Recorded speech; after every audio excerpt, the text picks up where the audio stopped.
Hello friends, good morning. Radhe Radhe, जय श्री कृष्णा। आप सभी को कैसे हैं आप सब लोग और कैसे चल रही है आप सबकी पढ़ाई। आई होप आप सब बहुत अच्छे होंगे और आप सबकी पढ़ाई भी बहुत अच्छे से चल रही होगी। मैं भी ठीक हूँ और मेरी भी पढ़ाई ठीक तरीके से ही चल रही है। तो यहाँ पे ठंडी बहुत ज़्यादा पड़ रही है। आई होप हर जगह ठंडी होगी, लेकिन आप लोग अपना अपना ख्याल रखिएगा और ठंडी से बचिएगा और अपनी पढ़ाई को कंटिन्यू रखिएगा। तो आज के मेरे ब्लॉग की शुरुआत हो रही है सुबह के 10 बजे से, जो कि प्यारे प्यारे स्टूडेंट्स के साथ, बच्चों के साथ, जो कि ट्यूशन मेरा स्टार्ट हो गया है। सब बच्चे कर रहे हैं। आज संडे था तो संडे हमारे यहाँ वीकली टेस्ट होता है हर संडे को। तो बच्चों का टेस्ट है तो सब लोग अपनी पढ़ाई में जुटे हुए हैं, अपना वर्क कर रहे हैं। जो भी उनको मिला है वर्क करने के लिए वो कर रहे हैं।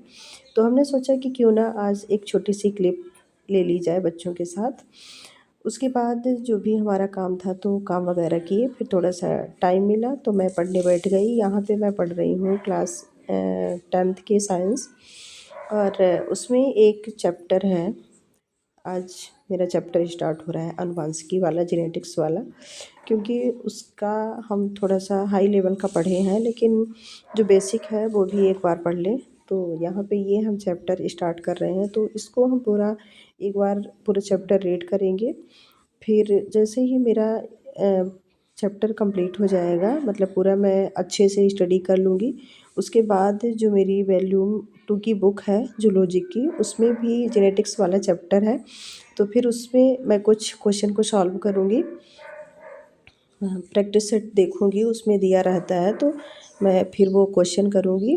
तो यहाँ पे तो अभी मेरा चैप्टर ही बचा है। चैप्टर को करते करते ही कम से कम आधे घंटे से ज़्यादा लग जाएंगे। उसके बाद फिर कोई नया काम आ जाएगा या बेटी का कुछ नहलाना धुलाना कुछ काम हो जाएगा तो उसको करने लगूँगी। तो फ़िलहाल अभी मैं यहाँ पे यही चैप्टर क्लियर कर रही हूँ। तो आप लोग मेरे ब्लॉग में कंटिन्यू बने रहिएगा।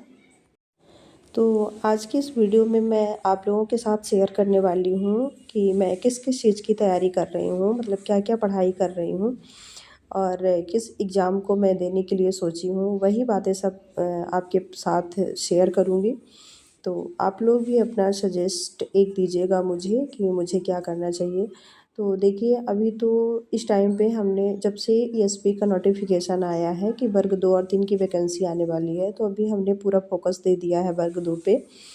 क्योंकि वर्ग 1 का अभी कोई भी नोटिफिकेशन नहीं आया एग्ज़ाम वगैरह का। तो मैं वर्ग 2 का की तैयारी करना शुरू कर दी हूँ।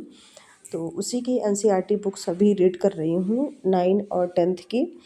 पर बुक तो रीड कर रही हूँ, लेकिन कहीं ना कहीं एक डाउट रहता है, क्योंकि हम लोग साइंस ग्रुप के जितने भी एस्पिरेंट हैं उनको कहीं ना कहीं एक डर सा रहता है, क्योंकि पोस्ट साइंस की आती नहीं है।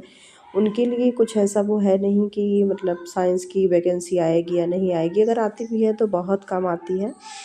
तो थोड़ा कहीं ना कहीं डर रहता है हर एस्पिरेंट को, वैसे मुझे भी है। लेकिन ये है कि एक सीट तो होगी ही, चाहे ज़्यादा ना रहे, लेकिन एक तो सीट होगी ही साइंस की, तो उसमें अपनी सीट कंफर्म करना है। यही कुछ सोच के मैं पढ़ाई को शुरू कर रही हूँ। लेकिन उसके साथ साथ मैं कई सारे एग्ज़ाम्स देने के लिए सोची हूँ, जैसे वर्ग 2 का हो गया और वर्ग 1 का अगर होता है तो उसको भी दूँगी। उसके साथ साथ मैंने इस बार जो जून और जुलाई में उसका यूजीसी नेट जेआरएफ का एग्ज़ाम होगा, उसके लिए मैं सोची हूँ।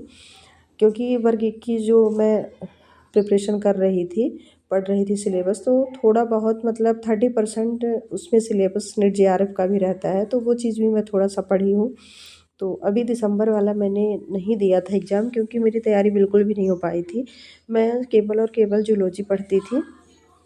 लेकिन मैं उसके साथ ना तो मैंने पेडागॉजी किया, ना तो हिंदी, यानी कि कोई भी सब्जेक्ट मैं ज़्यादा फोकस से नहीं पढ़ी, मतलब ध्यान ही नहीं दी। और पेडागॉजी तो मुझे बहुत ही डिफ़िकल्ट लगती है, तो उसको तो मैं बिल्कुल ही नहीं पढ़ी। मैं केवल और केवल जूलॉजी पढ़ती थी 11th-12th की, और जो मेरे पास रेफ़रेंस की बुक थी उसको मैं थोड़ा-सा पढ़ती थी। तो इसी वजह से मैंने अभी दिसंबर वाला नेट का एग्ज़ाम नहीं दिया, लेकिन सोची हूँ कि जून और जुलाई में दूँगी, क्योंकि उसी टाइम पे शायद वर्ग 2 का भी होगा। तो वर्ग 2 की भी तैयारी करती रहूँगी तो थोड़ा-सा ठीक रहेगा। और अगर वर्ग 1 का नोटिफिकेशन आ जाता है, एग्ज़ाम डेट आ जाती है, तो उसमें थोड़ा सा फोकस करूँगी, उसको भी पढ़ूँगी।